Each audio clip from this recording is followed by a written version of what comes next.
got the Atlanta Hawks, who recently Right. fired their coach, Lloyd Pierce. And prior to the season, they had a great deal of pressure from ownership to win now, as opposed to building through the draft or uh, like internal development. So, Yeah. which is, yeah, conversation in and of itself. But Yeah. they currently sit at 16-20. They've won their last two games since firing Lloyd Pierce.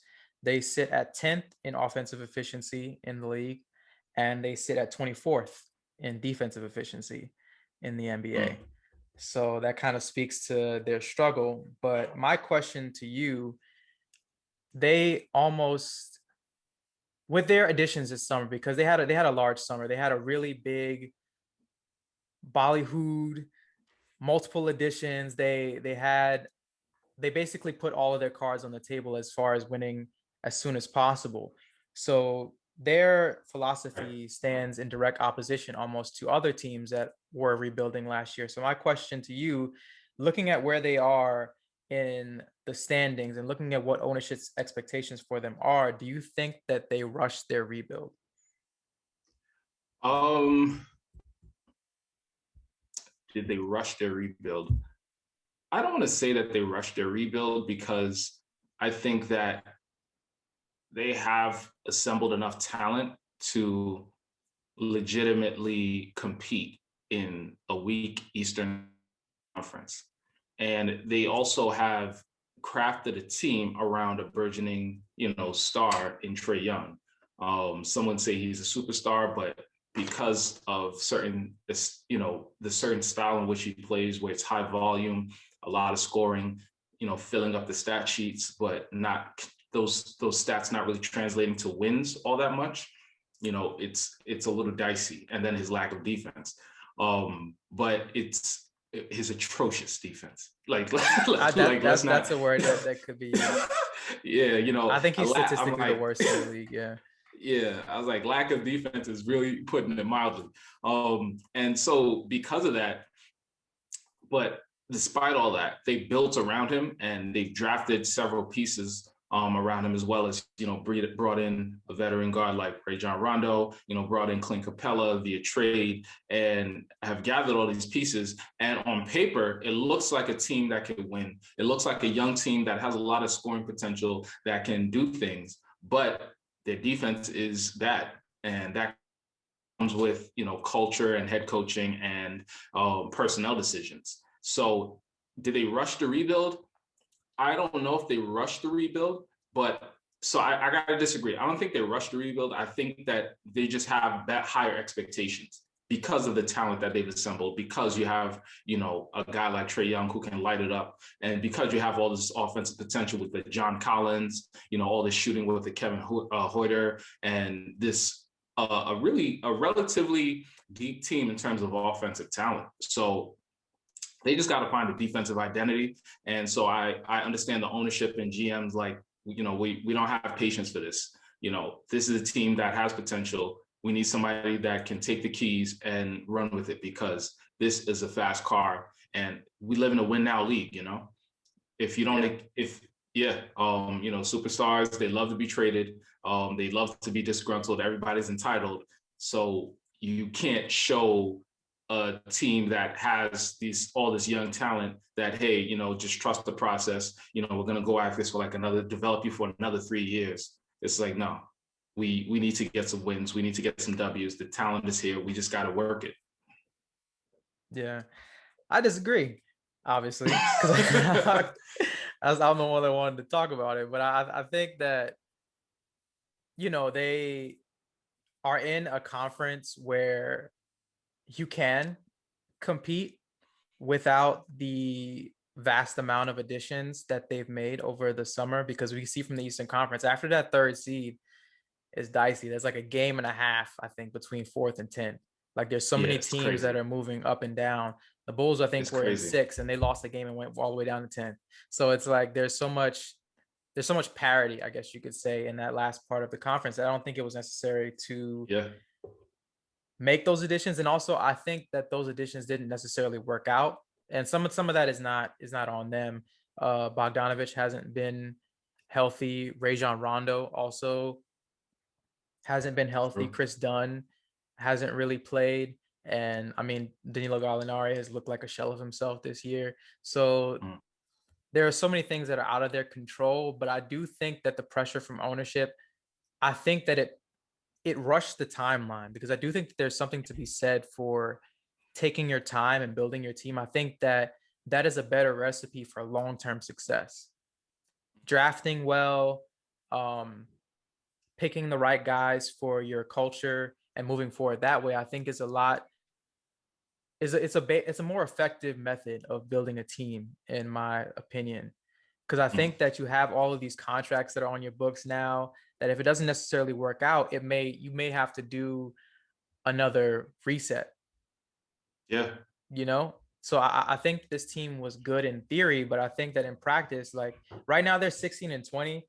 Like that's not horrible, especially in the Yeah. Eastern Conference. I think that there's a lot of teams that are hanging around that area, but I think that their expectations, especially in the Eastern Conference, right now they should be the third team in the Eastern Conference based on what the expectations were at the beginning of the season. So if you do have a Yeah. bad season and you miss the play-in, like, you kind of put yourself in this position where you're almost What was this all for? mediocre. Yeah. Yeah. Yeah, like, yeah, I think in the NBA with the draft, it's not always so bad to be bad. And in the NBA, obviously, it's always good to be good and have a chance to win, at least to compete and to possibly push yourself into the conference finals. But being in the middle and perpetually being in the middle is almost like NBA purgatory. So Yeah. I As just you hope know. that they haven't. Actually, we've been bad. So we've been bad, bad. We haven't been. I'm talking more like Orlando. Yeah. Yeah, Orlando, Yes. like you don't want to be Orlando. You don't want to be perpetually drafting like ninth, 10th, maybe sometimes sixth, but then not being able to reasonably add talent, especially if you're in a market where free agents aren't necessarily lining up to go to, and at least not the marquee ones. You can get a Bogdanovich, you can get Danilo Gallinari, and Chris Dunn, but you may not be able to get some of those bigger guys. So you have to, uh, you have to be able to build a sustainable method of competing. So Yeah. it just kind of, I do think that they actually rushed it a little for me personally. Mm. Yeah. No, yeah, I get your take. And it's tough. It's tough in this league because, but I appreciate a team saying, you know what, to hell with this slow rebuild process. We have the talent. Let's just push the chips to the table and start trying to compete. And the NBA is full of a lot of teams that are just struggling to compete. So I Right. appreciate an ownership and a leadership group that's just saying, "Hey, we're done trying to wait. Let's make this happen. Let's do what's necessary ultimately. I But got a you gotta question for you also do though. it the right way." Yeah. Uh, What's the question? I feel like when you're speaking to that, it sounds good, and it sounds like uh it makes it sound like the ownership group and the coaching staff are like in lockstep, but from Mm-hmm. everything that looks from the outside looking in, it appears that they are not, to me.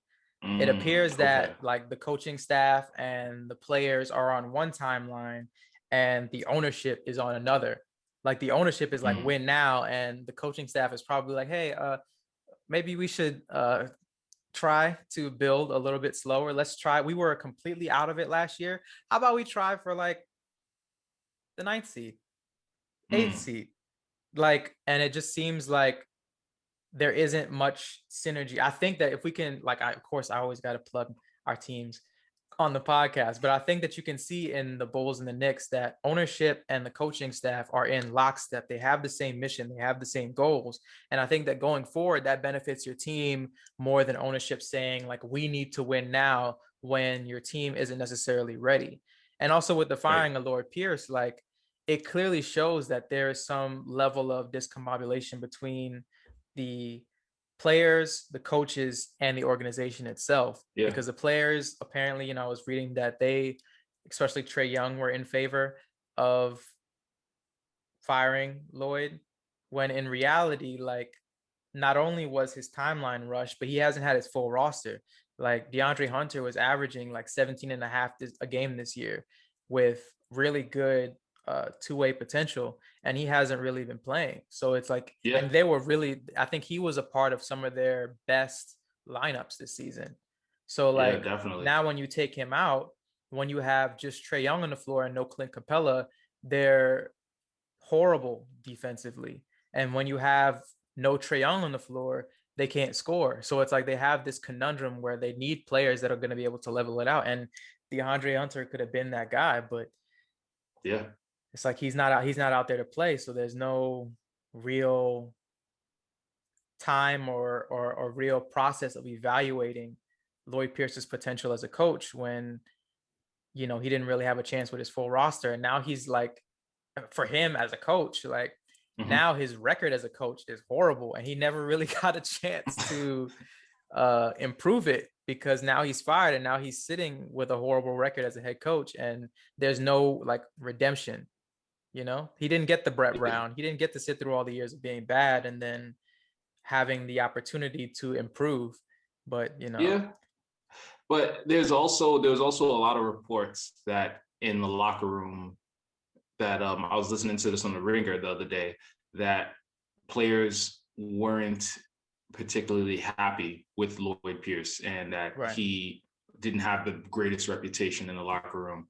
And apparently, like 24 hours after he got fired, all these stories leaked that like, yeah, he was not the guy. And so, I do feel bad for the guy. Maybe he didn't really get the best opportunity to show what he could do with a full roster. But at the same time, there's a lot of expectations. There's a lot of money at play, and Atlanta is a big market that expects success, especially when you have the amount of talent that you guys have, the amount of young talent that you guys have.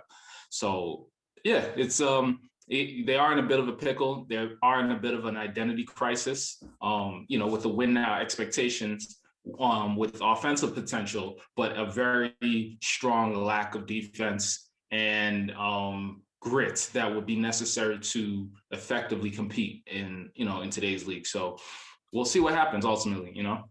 Yeah. They've got a road ahead of them, even with image, because I think that even Trae Young has suffered a little bit this season.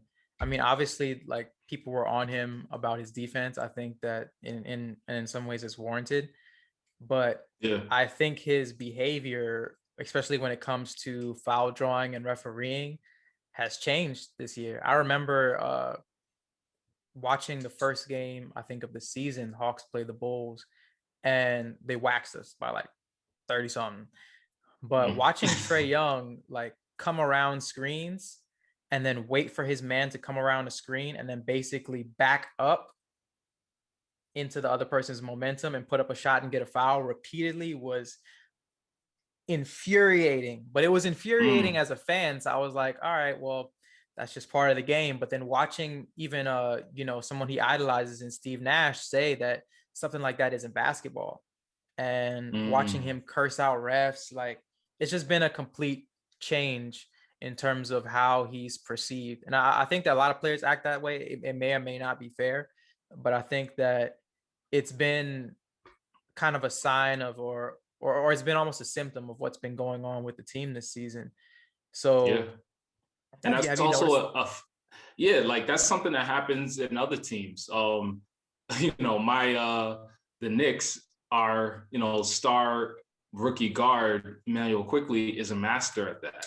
I think he ultimately still tries to make the shot, and he actually is, he has a really funky release coming off those screens, but defenders are really trying to block his shot because he's capable of making it. And he actually gets a lot of 4-point plays, but he's not just chucking up the shot just to throw it. But you're seeing that in some of these rookies, and I'm just hearing a lot of people just in general complaining. Whether it's the Jason Tatum's who apparently complain a lot, and LeBron's been complaining for forever. Everybody's Yeah, trying to get a call. Everybody feels entitled Luca this year to has been complaining a lot. But yeah, the flopping. It's it's I it's think it's it's having rampant. consequences, man. I think that even if you look at his all-star potential in terms of making the team, he was a starter last year, if I'm not mistaken, and he didn't Yeah, make it at all this year. And I yeah, think part of that is the Hawks being a little bit disappointing, but also I think that his reputation around the league has changed. So when you talk about reserves and coaches voting, like if you're playing against them multiple times yeah, per year and they're seeing because basically, like, if you come around a screen and like it's a player's job to chase around the screen, so it's basically like you're punishing somebody for playing good defense. Like there's not really yeah. much that they can do, especially if you're jumping back into them off of the Mm, screen. So that's like if Steve Nash is coming out and saying that that's not basketball, like there's clearly like an issue, you know. yeah, But that's true. I don't know. The Hawks are such a confusing team. They're right up there with the Pelicans as the most confusing team in the NBA.